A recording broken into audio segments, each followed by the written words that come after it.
What up gang, Malaysia, Indonesia, Singapura, Brunei. Assalamualaikum, it's your boy Kimi Skoverdo and welcome back to my channel yang semestinya hanya akan borakkan berkenaan dengan One Piece. Alright guys, video kali ini aku nak borak dengan korang berkenaan apa yang akan berlaku pada chapter akan datang. Seperti mana yang sudah kita tahu, chapter lepas banyak gila information atau revelation baru yang Oda telah dedahkan kepada kita, terutamanya berkenaan flashback God Valley, dan aku yakin yang tentunya Oda akan teruskan dengan flashback God Valley pada chapter akan datang, which is 1096.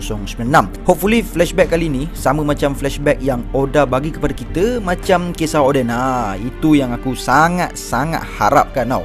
Di mana kita boleh tengok seolah-olah sebuah kisah baharu dalam One Piece. Seolah-olah ada sub-chapter pula, which is focusing on dunia seorang samurai yang bernama Kozuki Oden, yang nantinya akan direbus seperti nama dia.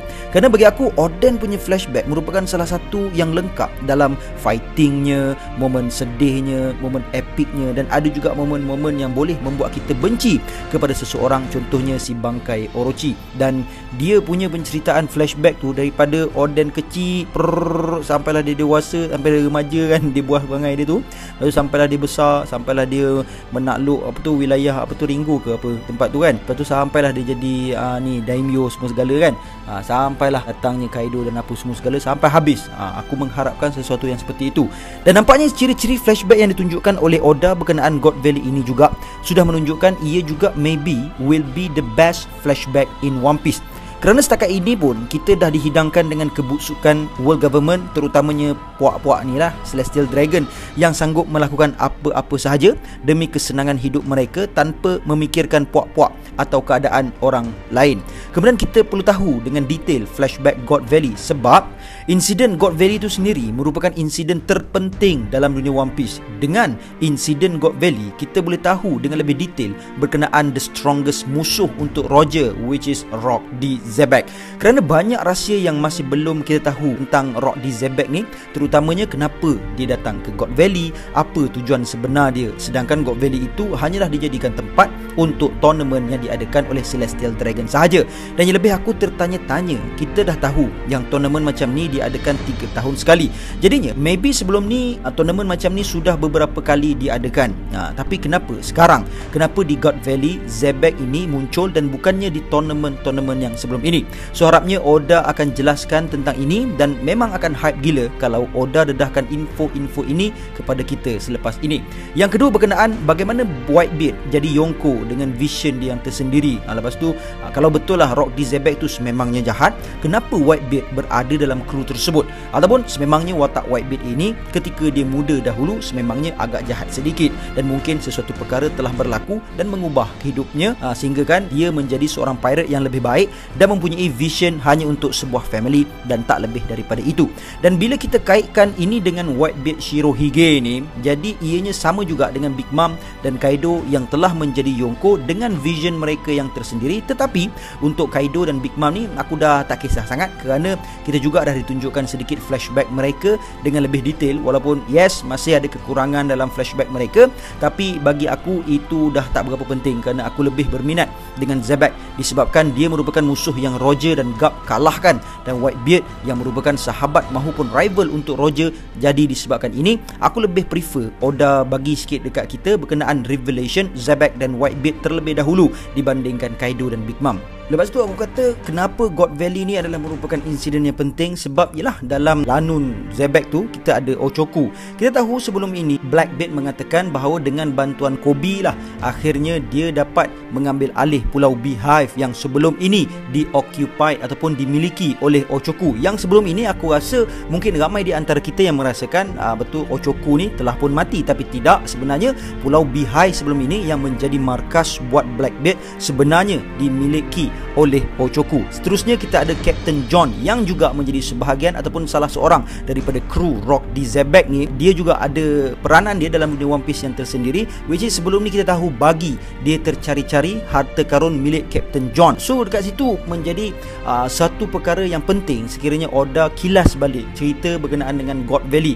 Siapa sebenarnya dorang-dorang ni? Whitebeard ni siapa? Kaido, Big Mom, Ochoku, Shiki, Captain John dan sebagainya. So maybe untuk next chapter hanya akan focusing on flashback sahaja dan hanya ada beberapa page ataupun panel yang menceritakan atau highlight current storyline di Egghead Island ini. Selain itu, aku juga predict maybe Dragon ada di God Valley, tapi pada masa itu dia just a normal marine yang ikut Garp, and that is where dia boleh kenal Kuma, Ivankov dan possibly Mrs. Dragon. Mungkin korang akan cakap, itu hari cakap Dragon kat Egghead, kali ni kata dekat God Valley pula. I mean, come on, payah aku nak terima kalau Dragon tak ada kat God Valley tapi still dia boleh kenal Ivankov dengan Kuma. Unless selepas kekacauan yang berlaku di God Valley, Garp bawa balik Kuma, Ivankov dan beberapa lagi hamba dengan kapal dia. Dan kalau perkara ini pula berlaku, so teori aku yang mengatakan Garp adalah leader untuk SWORD semakin ke arah benar lah kan, kebenaran dia lah kan. Sebab ialah kita tahu sebelum ini menurut Aokiji, apa sahaja yang dibuat, tindak tanduk yang dibuat oleh ahli SWORD ni, dia sebenarnya dia tertakluk kepada diri dia sendiri. Dia nak buat apa ikut dia je kan. Dia tak perlu menunggu arahan, dan dia bukan kata tak boleh diarahkan lah kan, dia boleh diarahkan juga ke tidak. Kenapa Hibari kan dia boleh datang pergi ke tu Egghead Island kan, cumanya dia boleh decide untuk buat apa yang dia suka. Sebelum ni Aokiji bagi tahu kalau dia nak pergi langgar Yonko pun tak peduli, dia orang boleh buat, cumanya dia orang tak akan ada backup daripada headquarters. Semuanya yang macam insiden yang betul kes Kobe tu, yang datang backup dia adalah tim daripada SWORD jugalah kan. Dan yang ramalan aku dan predict dalam chapter 109 ini adalah Oda mungkin akan memperkenalkan lagi beberapa anggota Holy Knight, yang mana mungkin sebelum diorang dapat jadi anggota Holy Knight, tournament ini adalah penentu untuk melihat credibility diorang sebagai seorang Holy Knight. Sebab as far as we concern, position Holy Knight lebih tinggi daripada Celestial Dragon, sebab diorang siap boleh execute para Celestial Dragon lagi. Dan sejak kemunculan Saint Figarland Garling ini, aku memang tertarik dan nak sangat tahu apa lagi yang special dengan Holy Knight ni kan, terutamanya berkenaan kekuatan-kekuatan yang ada pada mereka. Tengoklah bila Garling one shot King of God Valley, para Tenryubito mengatakan yang dia sepatutnya dipotong markah sebanyak 10,000 poin, dan Garling cakap it's okay, sebab kalau tak adalah fight nanti. So kat sini membuktikan kekuatan Garling jugalah kan. Alright, ni bukan prediction lah ini just harapan aku. Aku harap sangat dalam flashback God Valley ni akan ada diceritakan berkenaan dengan Mak Luffy. Kalau tak pun aku harap sangat sosok siluet Mak Luffy ditayangkan, sebab dah ada desas-desus mengatakan yang watak Genie kat sini adalah mak kepada Luffy. Sebab yelah dia diperkenalkan dengan memakan daging, which is makanan kegemaran Luffy, dan tingkah laku dia pun macam goofy macam tu, macam Luffy juga sikit. Dan nampak Genie ni juga style dia kaki langgar dan tak hiraukan situasi, which is sama juga macam Luffy. Yelah Luffy ni moment tu getir lah macam mana pun, dia tetap dengan perangai bakar dia tu kan. Dan kalau nak cakap yang Genie ni sesuai jadi mak Luffy berdasarkan layanan Ivankov kat Dragon Bone, pada aku still tak setuju. Faham tak maksud aku? Maksud aku yelah kan sebelum ni korang perasan tak masa dekat Shimotsuki Village, Ivankov selamba je marah-marah dekat Dragon kan, masa dia lambat tu kan. Yelah abang ipar kan mestilah boleh bersuara lantang dengan adik ipar kononnya. Tapi aku still tak setuju juga. Sebab aku mengharapkan ada satu moment special lah sikit sebelum watak ibu kepada Luffy ini didedahkan kan. Tak maulah main timbul mengejut macam tu je, dah lah dalam flashback orang lain pula tu kan.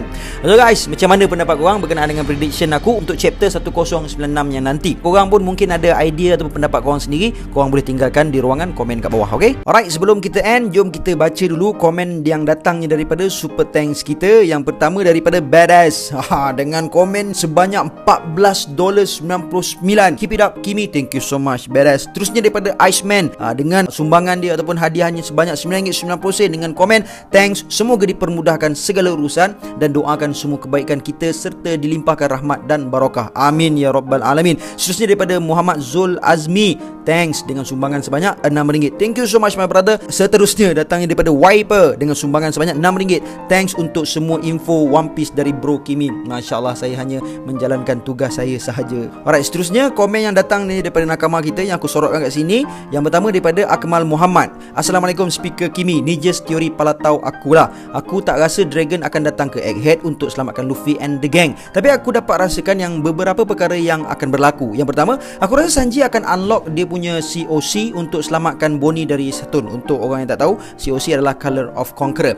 Yang kedua, aku tak rasakan yang Revolutionary Army akan datang untuk selamatkan Luffy untuk kali ini, tapi sebaliknya. Menjadi pertanyaan aku, kenapa Saturn yang turun bukan Adegorose yang turun? Mungkin Oda nak nak highlightkan yang position Saturn ini sendiri sebagai orang yang pegang jawatan sains dan ketenteraan. So korang dah leh agak siapa yang akan datang. Yes, aku dapat rasakan yang tim Matt yang akan datang bantu si Dr. Vega Pang. Now tiba masanya Oda kasih shine karakter macam Caesar, Vince Smoke Judge, di mana time ni lah yang Dr. Vega Pang admit dengan ciptaan baru yang diperkenalkan oleh Judge dan Caesar.